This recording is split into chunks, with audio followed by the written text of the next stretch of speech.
justice movements are based on values and principles that we try to live by. And I think that's what makes justice movements different from other kinds. I think the advocacy community has done an incredible job of lobbying the government, letting the government know what our needs and concerns are. And it's really been historic. Billions of dollars have come into our communities nationwide for climate justice and for infrastructure projects that have been needed for decades.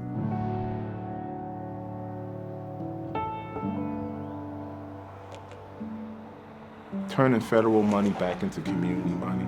It's our tax dollars. It's not money that comes from the top of the hill. It's money that has been paid into a system that sometimes have not invested back into our neighborhoods.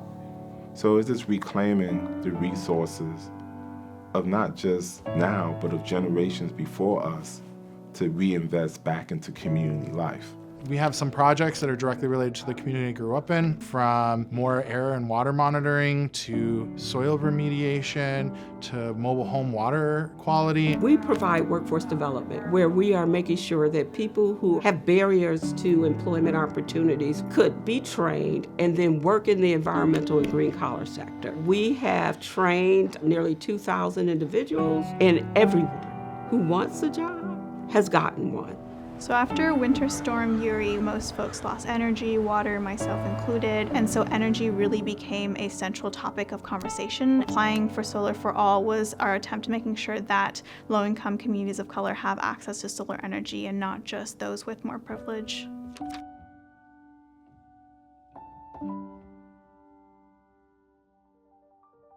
I think Justice40 is definitely a move towards the right direction. At the same time, benefits is a pretty loose term. I think that leads to a lot of problems in the environmental justice groups that are doing the work on the ground, not necessarily getting the funding and support that they need. Sometimes the requirements were very long that will really bring an overburdening situation to organizations, small grassroots organizations. A majority of this funding was going to municipalities, counties, cities, ports, because they are more established to do that engagement with federal grants. We have seen a disconnect.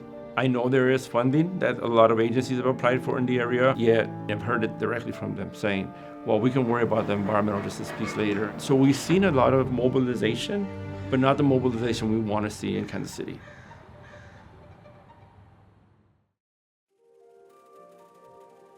Ensuring that localities understood what Justice40 is. One way we thought we could do that was by developing Justice40 Tour Cities.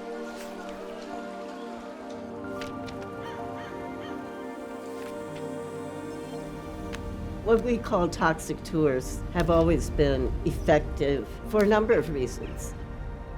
We could bring federal officials to particular communities to understand the concerns in that community and to also talk to local officials about the funds that would be coming in to that locality that could be used for some of these concerns. It has been critical to leverage relationships with our municipalities, our mayors and city council, the counties.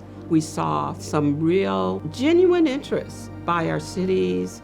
I did in Detroit, like, how can we work together? With a tour, it amplified the knowledge, I think, both ways for our supporters, but also the state and federal agencies, representatives that were part of the tour, and then listening to the tribal leaders and the tribal members about their needs and struggles. I think it was perfect to have the tour. And I wanted to be here to give them voices. So thank you. Thank you for hearing my people. The success story is that we have nonprofits, academia, philanthropy, state and federal bureaucracy, and soon private sector around the table being driven by neighborhood-based organizations. That's the leverage point. That's the success. Listening to communities is not only compelling, but it's a way to be more effective because they are the folks who are feeling the impacts, and so they know what they need in those communities, and their voices need to be heard. I think the most impactful thing of bringing these benefits and funding is that for the longest time, The environmental justice communities have not had the funding that we need to succeed.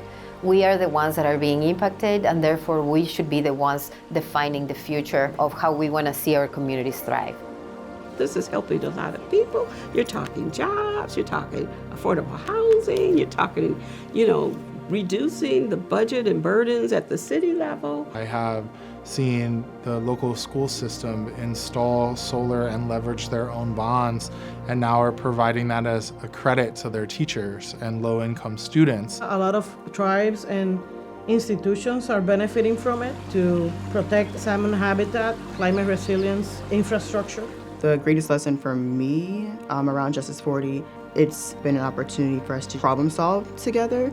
I think it's also a way to advocate directly to government stakeholders. I think it's something that is going to go in the history books of how the movement really persevered, and we will continue because we're not going anywhere. I think that the future is bright. I'm still here. I have an assignment, and it's going to be completed.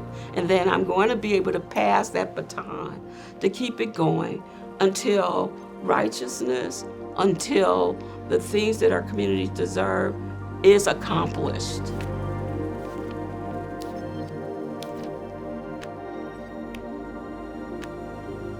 We've come a long way, baby.